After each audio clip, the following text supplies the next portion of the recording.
If you think Canada is all maple syrup and politeness and hockey, think again. The 1990s were a golden era of unexplained phenomenon in the Great White North, with the skies lighting up like a cosmic light show and reports of unidentified flying objects coming in faster than a puck at the Stanley Cup. I've spent years investigating the paranormal, the demonic, and the extraterrestrial, and let me tell you, Canada in the 90s was a hotspot for UFO activity. Whether it was the infamous Carp case that was the waves of strange lights over Manitoba, or the reports of crafts near military installations, the evidence was there. The real question is why and what or who was visiting. I'm Jax Ember, and this is a Paranormal Live special edition. First, let's talk about the Carp case, Canada's very own Roswell. One of the most compelling cases of the decade happened in Carp, Ontario in 1991. Dubbed the Guardian case, this event included a video allegedly showing a triangle craft with bright lights descending into a field. The footage, grainy and bizarre, was sent anonymously to UFO researchers in a package marked with a red thumbprint and encrypted documents detailing a supposed government cover-up. The video gained traction in UFO circles, appearing in TV specials and books. But as always, the skeptics tried to debunk it, calling it a hoax. Here's where I remind you, discrediting doesn't mean debunking. Just because someone tries to explain something away doesn't mean they've explained it. The real question is, why did this case gain so much attention?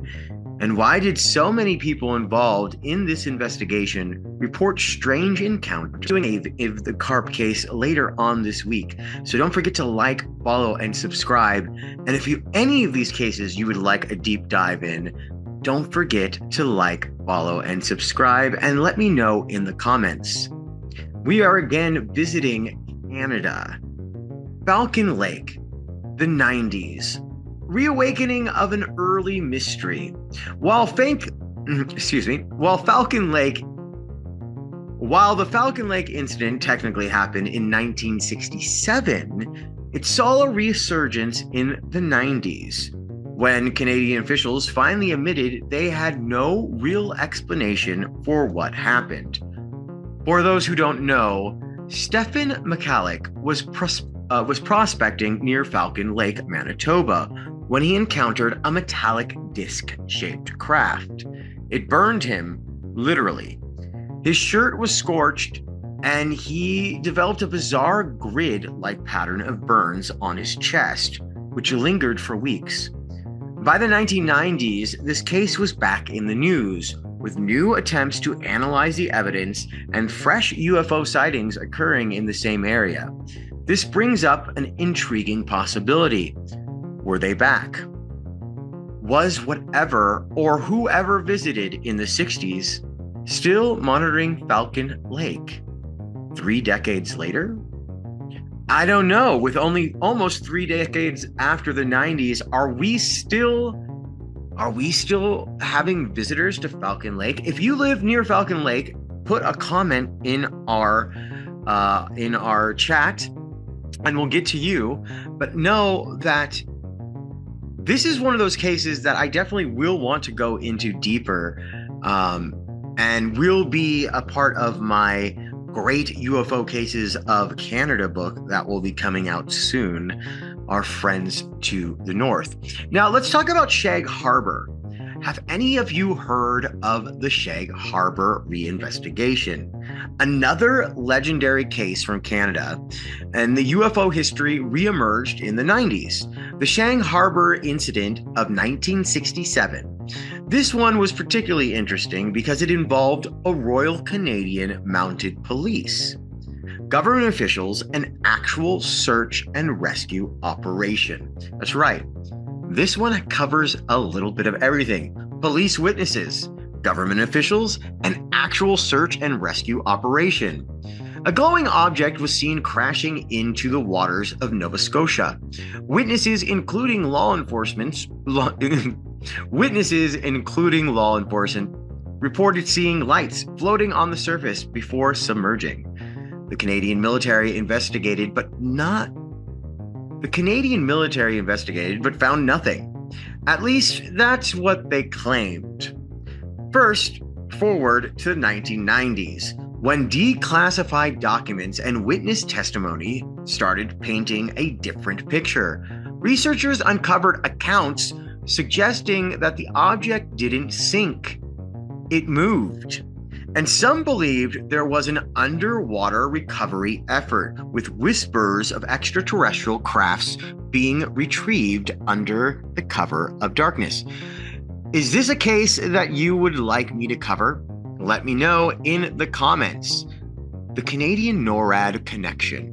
One of the biggest revelations of the 1990s was how frequently Canada and NORAD, North American Aerospace Defense Command, were tracking unidentified aerial phenomenon, UAPs. Canadian documents released during this time showed a pattern. Strange objects were being detected over remote areas, near military bases, and even over major cities. Was Canada quietly playing host to extraterrestrial visitors while the government turned a blind eye? Or worse, were they in on it? Let me know, is the Canadian government just as deceitful as America? These theories, here's a little bit more on these theories and why the 1990s mattered in not only UFO history, but up with our friends in the North in Canada.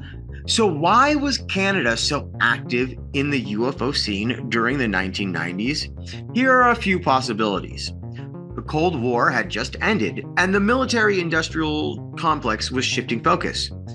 They were now focusing on testing new tech, disguised as UFOs maybe? Or were extraterrestrials monitoring the post-Cold War world? I don't know. What do you think about this theory?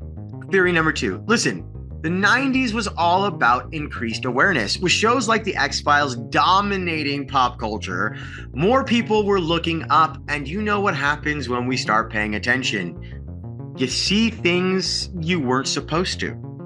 Kind of like what's going on in today's society. When you take an extra careful look, you may see things that just don't add up. And here's another real quick theory. The simplest explanation is often the most unsettling.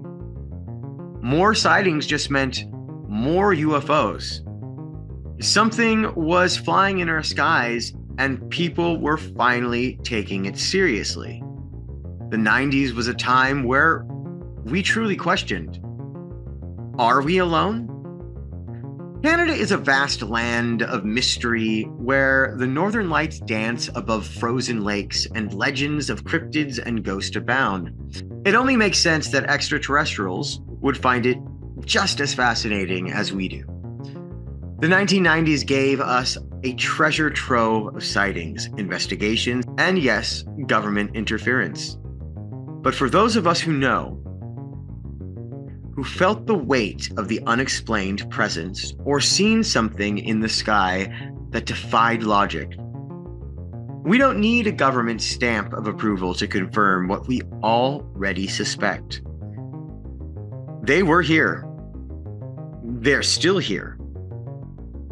So, salad heads, keep your eyes to the skies. And don't forget to like, follow, and subscribe